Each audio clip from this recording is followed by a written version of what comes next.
datang di podcast Hydroscience dengan tema kewirausahaan IPA melalui usaha hidroponik dari penelitian hingga bisnis bernilai ekonomi. Pada kesempatan kali ini kita akan membahas sebuah topik menarik sekaligus relevan dengan perkembangan ilmu pengetahuan dan juga kebutuhan masyarakat saat ini, yaitu kewirausahaan IPA melalui usaha hidroponik. Ketika berbicara tentang IPA, sebagian orang masih menganggap bahwa ilmu tersebut hanya berkaitan dengan laboratorium, penelitian, atau pembelajaran di ruang kelas. Di sisi lain, ketika berbicara tentang kewirausahaan, yang terbayang biasanya adalah aktivitas bisnis, pemasaran, dan juga keuntungan ekonomi. Padahal, jika kita perhatikan lebih jauh, banyak usaha modern justru lahir dari penerapan ilmu pengetahuan, salah satunya adalah hidroponik. Saat ini, hidroponik berkembang pesat di berbagai daerah. Metode budidaya ini dianggap mampu menjawab beberapa tantangan sekaligus seperti keterbatasan lahan, kebutuhan pangan sehat, dan juga meningkatnya minat masyarakat terhadap produk pertanian berkualitas. Menariknya lagi, hidroponik ini tidak hanya berkembang sebagai metode budidaya, tetapi juga menjadi objek penelitian, program inovasi mahasiswa, bahkan usaha dengan omset yang cukup besar. Sebelumnya, perkenalkan, saya Anissa Ramadhani sebagai host, dan di sini saya mengundang 4 narasumber yang berkaitan dengan usaha hidroponik. Mungkin bisa perkenalan dulu terkait narasumber yang pertama. Terima kasih kepada host Hydroscience. Teman-teman bisa perkenalkan, saya seorang mahasiswa yang saat ini menjalani usaha hidroponik skala komersial. Awalnya usaha ini dimulai dari 4 tahun yang lalu yang dirintis oleh ayah saya, dan saya akan meneruskan usaha ini. Namun seiring berjalannya waktu, dulu itu permintaan dari skala hidroponik ini sangat rendah gitu, sangat kecil. Jadi usaha kami itu dirintis dari kecil. Namun seiring waktu, jadi usaha hidroponik kami ini meningkat, di mana kebutuhan itu mulai diperbanyak lah, seperti permintaan dari kafe, pajak gitu. Namun omset ini sekarang sudah berada di sekitar 10 jutaan lah per bulan, begitu kira-kira. Oke, baik. Untuk narasumber yang kedua dipersilahkan. Baik, perkenalkan, saya Syifa Korbiata Taiba. Saya juga menjalankan usaha hidroponik, tapi kalau saya itu berada pada tahap yang berbeda, masih dalam skala kecil. Jadi saya itu memulai usaha ini sekitar 1 tahun lalu dengan modal yang relatif terbatas. Tapi meski skalanya belum besar, saya melihat hidroponik memiliki potensi yang sangat menjanjikan. Segitu. Oke, baik. Selanjutnya untuk narasumber yang ketiga dipersilahkan. Baik, terima kasih kepada host. Izin teman-teman semuanya, perkenalkan, saya Muti Haryani Siregar. Di sini saya sebagai mahasiswa. Nah, di sini saya tidak menjalankan usaha hidroponik secara langsung, tetapi saya pernah mengikuti yang namanya PKM, yaitu program kreativitas mahasiswa dengan tema hidroponik. Nah, dalam program tersebut, kami mengembangkan gagasan tentang pemanfaatan sistem hidroponik untuk meningkatkan produktivitas lahan sempit. Nah, melalui kegiatan ini, saya mulai memahami bahwa hidroponik ini itu bukan sekedar teknik budaya, namun menjadi solusi terhadap berbagai permasalahan yang ada di masyarakat. Oke, baik, terima kasih. Selanjutnya mungkin bisa untuk narasumber yang terakhir kita. Baiklah, sebelumnya terima kasih kepada host yang sudah mengundang kami. Sebelumnya perkenalkan, nama saya Nadia Priska. Saya merupakan mahasiswa akhir dari salah satu universitas di Sumatera Utara. Kebetulan topik penelitian saya itu tentang hidroponik, di mana penelitian saya itu fokus kepada pertumbuhan tanaman hidroponik itu sendiri. Setelah itu, karena itu saya banyak mempelajari konsep IPA yang terlibat dalam sistem tersebut, mulai dari sistem nutrisinya, pH, ataupun kondisi lingkungan yang mengaruhi pertumbuhan tanaman. Baik, jika kita melihat dari latar belakang para narasumber hari ini, ada yang melihat hidroponik sebagai bisnis, ada juga yang sedang merintis usaha, dan ada yang mempelajari melalui program inovasi mahasiswa, dan ada juga yang menelitinya secara akademik. Artinya kita akan memperoleh dari sudut pandang yang cukup lengkap. Nah, sebelum membahas hidroponik lebih jauh, saya ingin memulai dari pertanyaan yang mendasar dahulu, yaitu yang pertama itu terkait hidroponik dan juga konsep kewirausahaan IPA. Nah, ketika mendengar istilah kewirausahaan IPA, apa yang terlintas dalam pikiran kalian? Menurut saya, kewirausahaan IPA itu adalah aktivitas usaha seperti penjualan, namun yang dibangun berdasarkan konsep-konsep seperti ilmiah gitu, seperti penerapan dari ilmu pengetahuan itu sendiri. Jadi usaha tersebut bukan hanya berorientasi pada penjualan atau penghasilan atau keuntungannya, tetapi juga memanfaatkan ilmu pengetahuan di dalamnya. Nah, dalam usaha hidroponik yang saya kembangkan saat ini, hampir semua keputusan itu didasarkan pada prinsip IPA, khususnya ilmiah gitu. Bisa nggak kira-kira diberikan contohnya itu seperti apa? Contohnya itu, misalnya itu menentukan komposisi dari nutrisi, mengatur kualitas tanah, mengatur tingkat pH dari tanah itu sendiri, menentukan jadwal panen, jadwal tanam, dan juga mengatur pupuk untuk tanaman-tanaman tersebut. Jadi semua itu memerlukan pemahaman yang ilmiah, maka kewirausahaan itu juga memerlukan IPA di dalamnya. Oke, selanjutnya untuk narasumber kita yang kedua nih, Asifa. Apakah pengalaman Anda juga sama seperti itu? Ya, benar. Awalnya saya mengira hidroponik ini hanya soal menanam dan menunggu panen, tetapi setelah menjalankannya saya menyadari bahwa banyak keputusan yang harus dibuat berdasarkan data dan pengamatan. Nah, misalnya ketika tanaman tumbuh lambat, kita tidak bisa langsung menebak penyebabnya. Kita harus mengecek dulu nutrisi dari pH-nya, suhu lingkungan, dan faktor lainnya. Menarik sekali ya, berarti pendekatannya cukup ilmiah ya. Iya betul, kalau dilihat dari perspektif IPA, hidroponik itu sangat dekat dengan metode ilmiah. Ketika ada masalah pada tanaman misalnya, kita perlu melakukan pengamatan terlebih dahulu, mengumpulkan informasi, lalu menganalisis penyebab terjadinya kesalahan itu. Misalnya dengan mengecek nutrisi pH ataupun kualitasnya. Jadi dalam praktiknya banyak keputusan yang diambil berdasarkan data dan analisis pengamatan. Oke, jadi sebenarnya apa yang dilakukan petani hidroponik itu setiap harinya itu memiliki kemiripan ya dengan proses penelitian. Iya, bisa dibilang begitu. Bedanya mungkin peneliti bekerja di laboratorium ataupun di dalam penelitian resmi. Sedangkan petani hidroponik itu menerapkan langsung di lapangan. Tapi sama-sama membutuhkan pengamatan, ketelitian ataupun pengambilan keputusan berdasarkan kondisi yang terjadi. Saya juga merasakan hal yang sama ketika mengikuti PKM. Awalnya kami berpikir hidroponik itu hanyalah teknologi budaya. Namun setelah melakukan kajian, ternyata hidroponik ini melibatkan banyak disiplin ilmu sekaligus. Kira-kira ada nggak contohnya seperti apa? Nah, contohnya misalnya dalam bidang biologi, di sini kita bisa memahami pertumbuhan tanaman. Sedangkan kalau dia di bidang kimia, kita bisa memahami bagaimana nutrisinya. Sedangkan di fisika, kita bisa memahami aliran air dan juga pencahayaan. Bahkan di bidang ekonomi itu bisa menghitung kelayakan usaha. Oh, jadi bisa dikatakan ya bahwa hidroponik itu merupakan contoh nyata integrasi ilmu pengetahuan dengan kewirausahaan. Betul. Iya, benar. Ya, menarik sekali ya. Kalau begitu, pertanyaan berikutnya adalah mengapa hidroponik menjadi salah satu bidang yang berkembang cukup pesat dalam beberapa tahun terakhir. Nah, itulah yang akan kita bahas pada segmen berikutnya. Oke, jadi sebelum kita membahas lebih dalam nih tentang aspek ilmiah hidroponik, saya ingin mengangkat satu pertanyaan yang cukup menarik. Nah, jika kita perhatikan dalam beberapa tahun terakhir, bahwasannya hidroponik ini semakin sering dibicarakan. Terutama banyak orang mulai menanam sayuran hidroponik di rumah, muncul komunitas-komunitas hidroponik, bahkan beberapa usaha hidroponik berkembang cukup besar. Nah, jadi menurut kalian mengapa hidroponik bisa berkembang secepat itu? Ya, jadi menurut saya itu ada beberapa hal atau faktor yang mempengaruhi hidroponik itu bisa berkembang.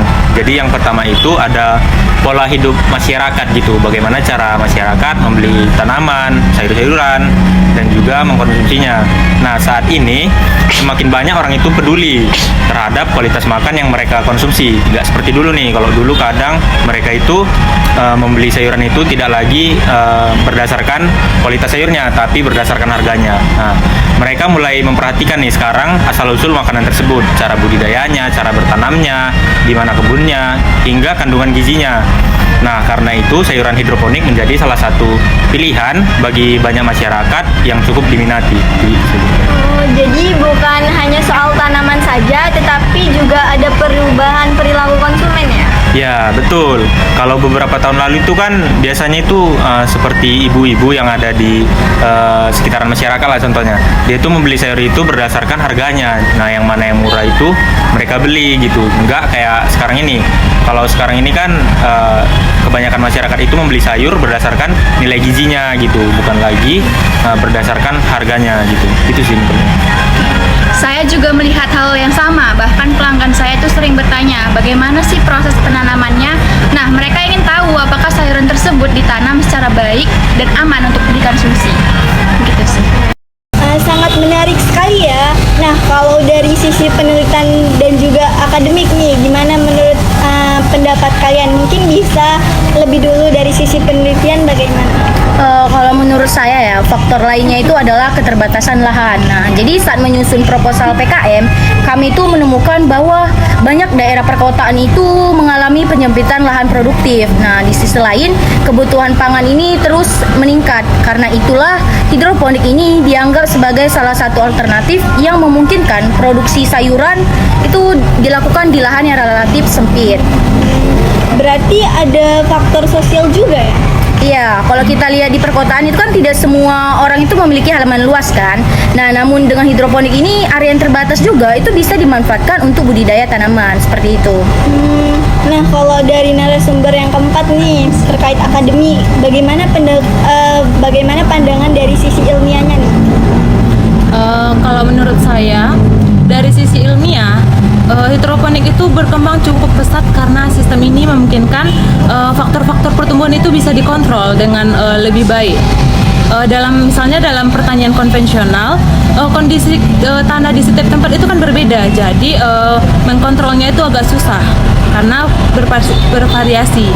Sementara pada hidroponik, faktor-faktor penting yang mempengaruhi pertumbuhan itu bisa dikontrol dan diatur serta dipantau secara lebih terukur.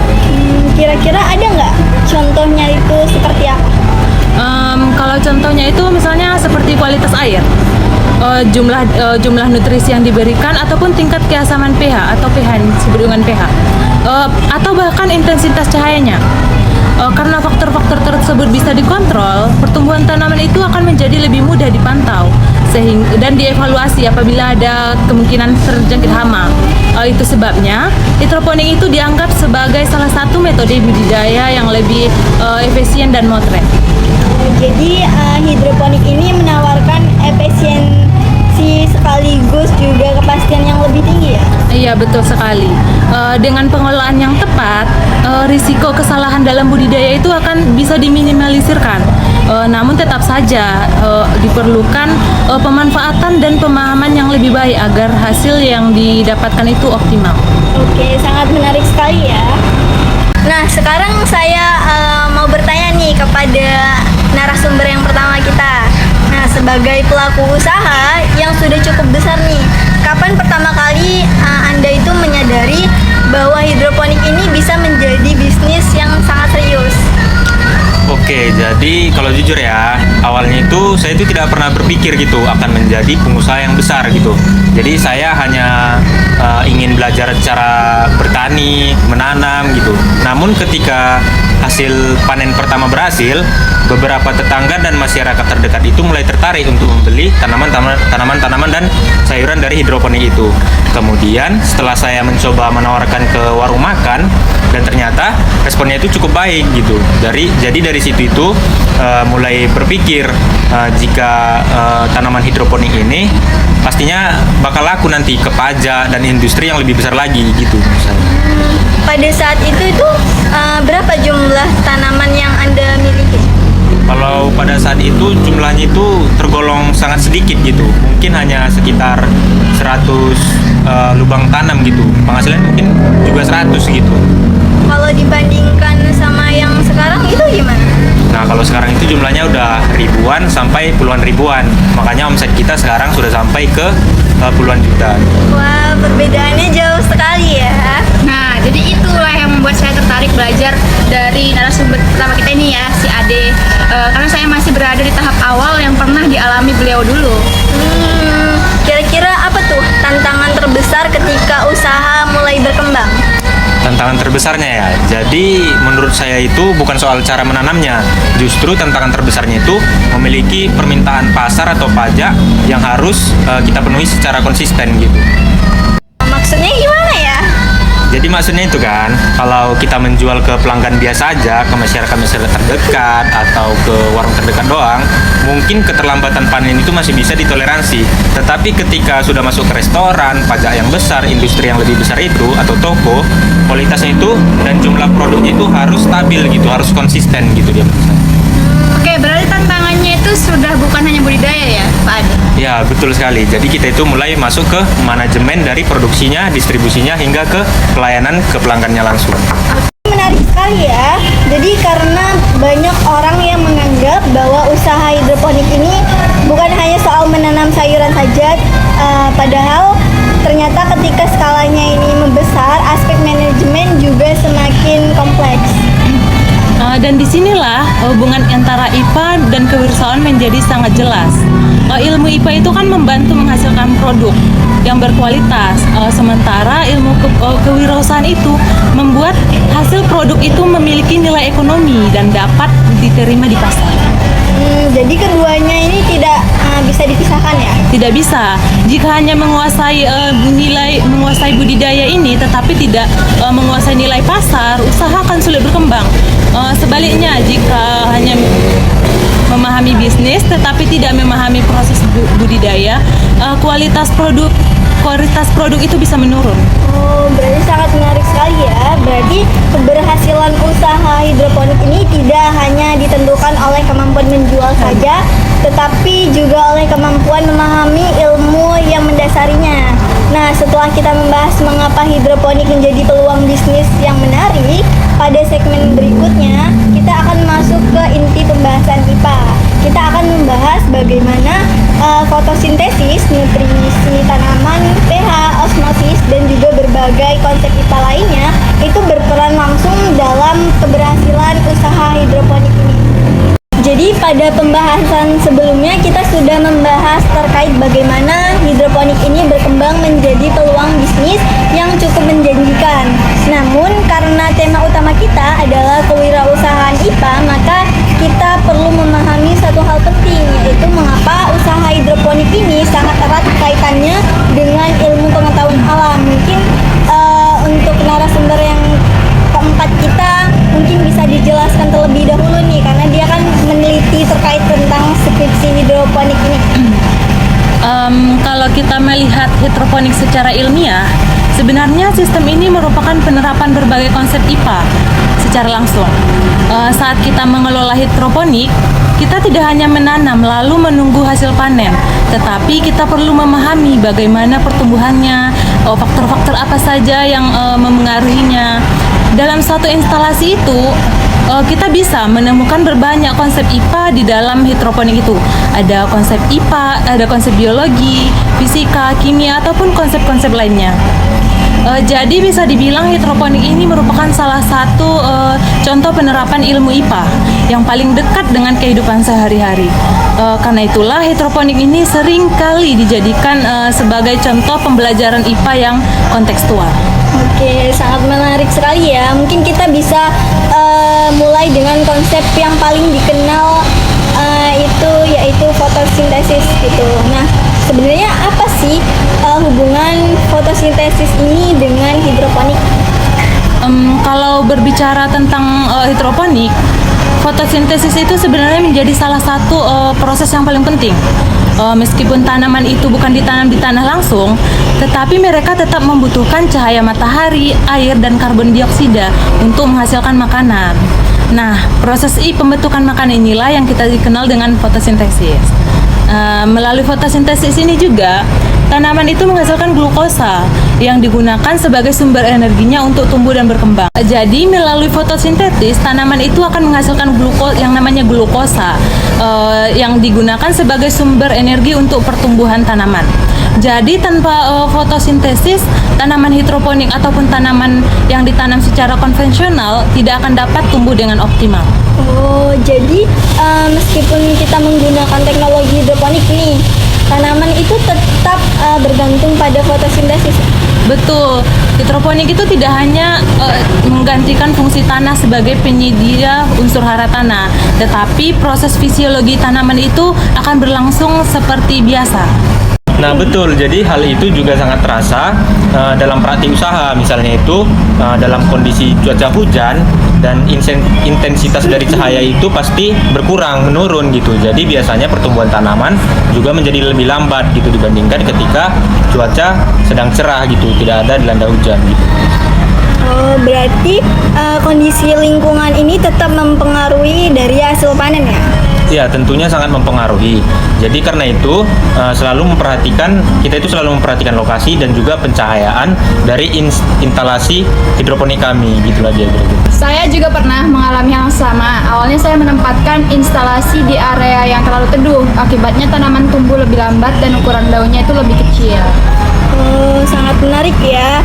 Jadi konsep yang dipelajari saat ini di sekolah ternyata benar-benar berpengaruh terhadap hasil usaha. Betul sekali. Jadi apa yang dulu kita pelajari di sekolah itu ternyata memang benar-benar dipakai dalam praktiknya. Contohnya dalam hidroponik. Jadi kita bisa melihat langsung bagaimana fotosintesis mempengaruhi pertumbuhan tanaman dan hasil panen. Nah, selain fotosintesis, aspek apa lagi yang kira-kira paling penting dalam hidroponik? Nah, kalau menurut saya, nutrisi tanaman itu juga menjadi faktor yang sangat penting dalam hidroponik.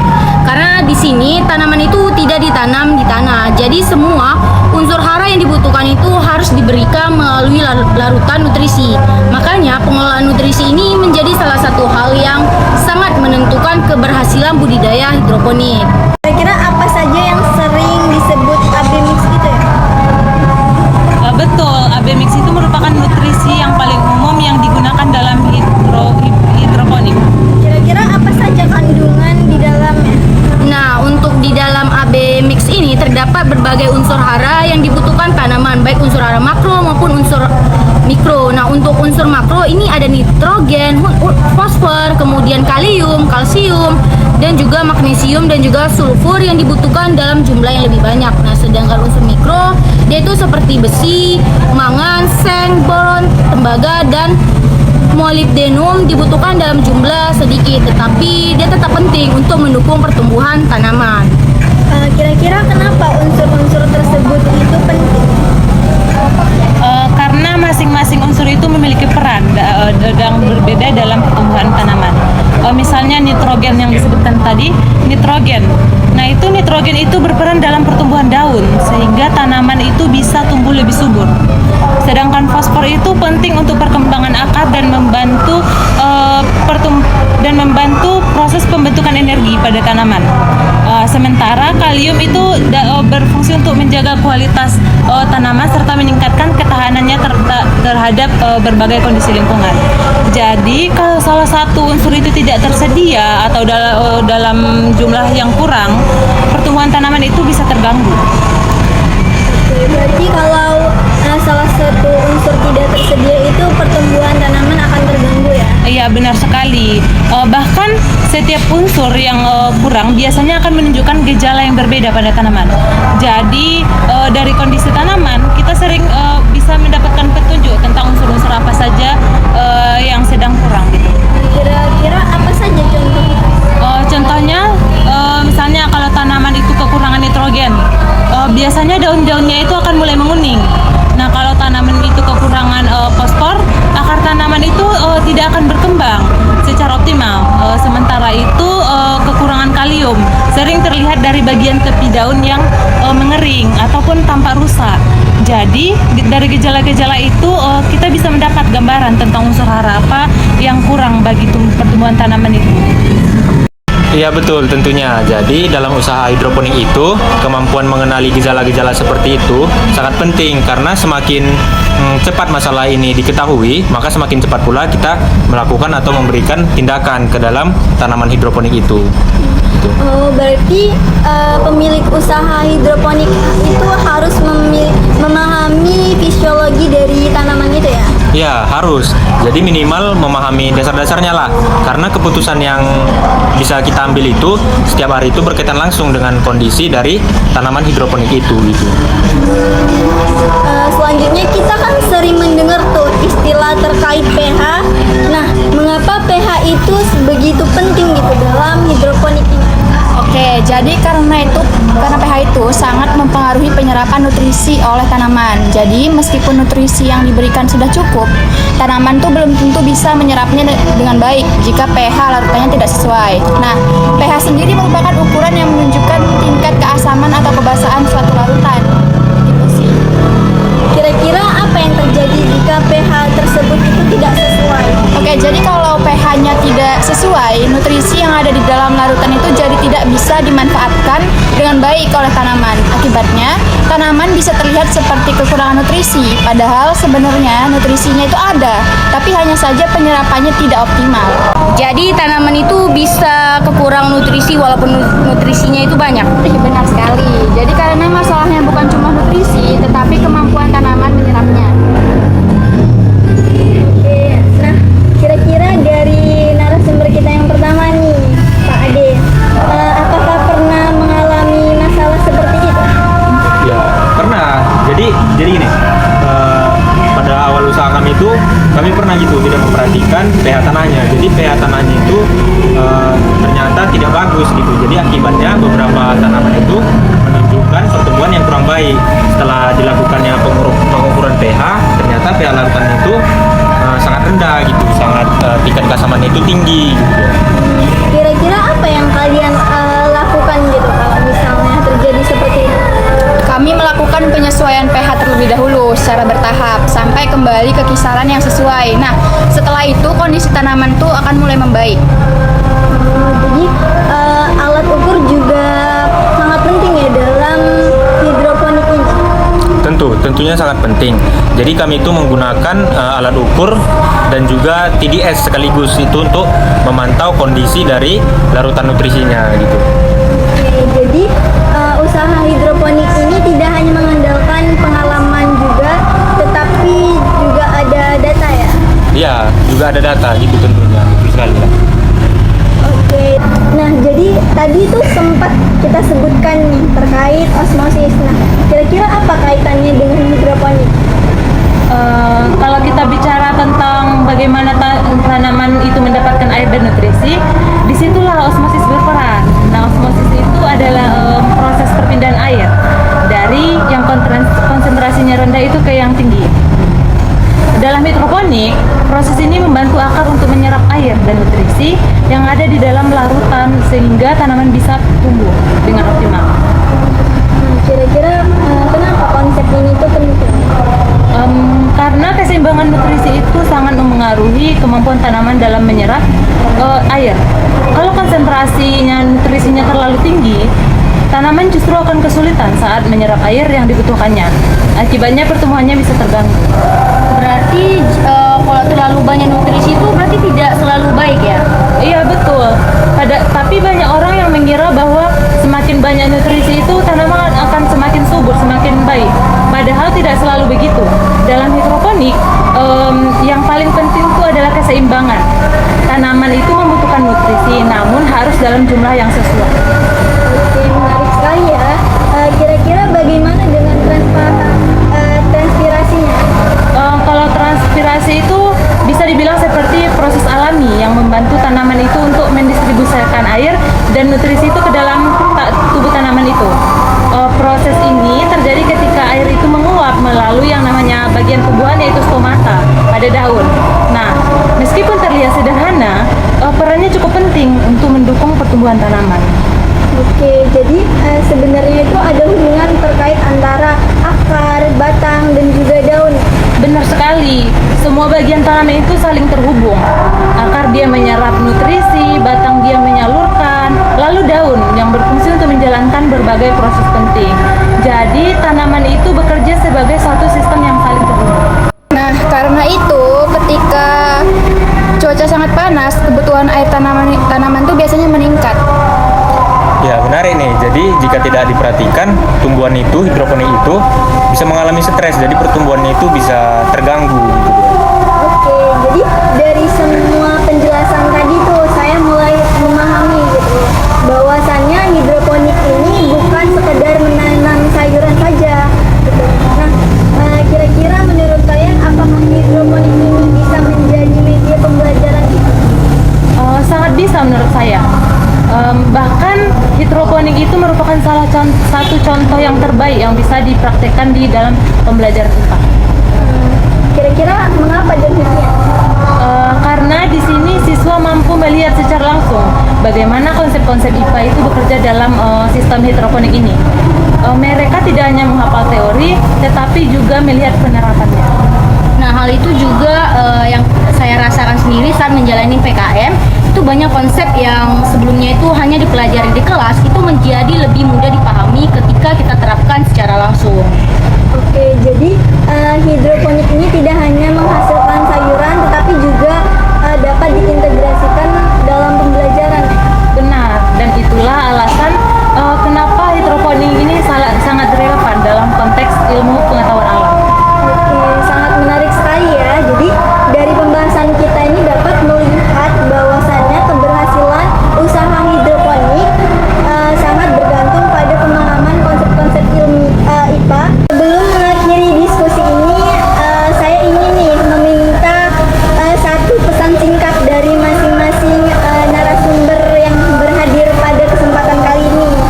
Untuk mahasiswa yang tertarik nih pada bidang hidroponik, mungkin kita bisa mulai dari narasumber kita yang pertama.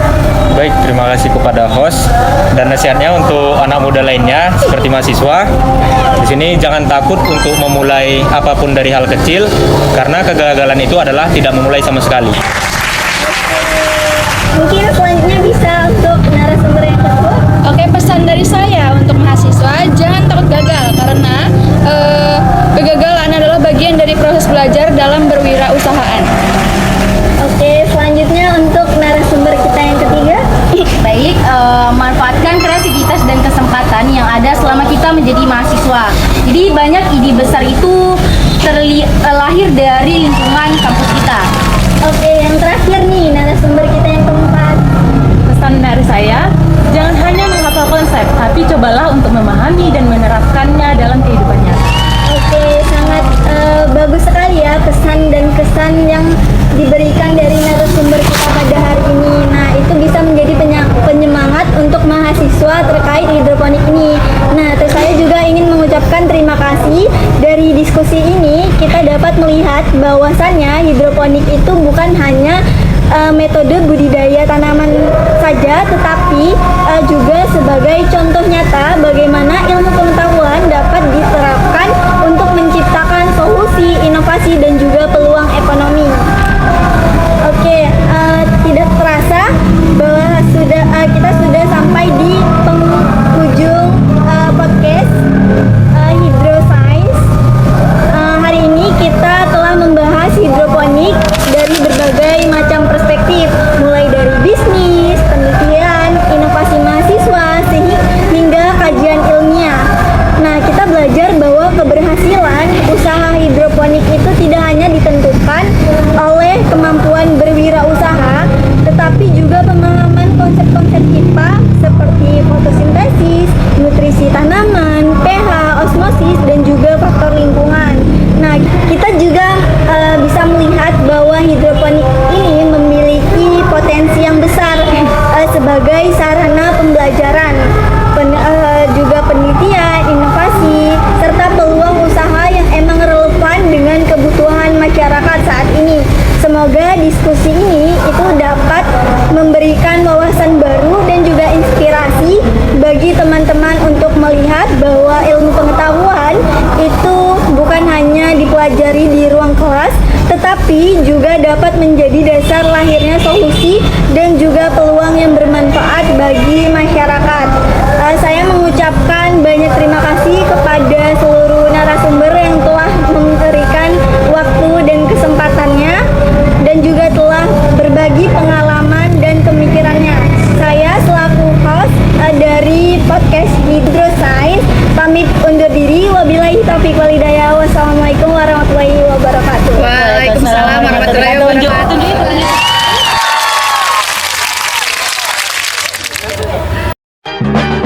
One is the loneliest number that you'll ever do. Two can be as bad as one. It's the loneliest number since the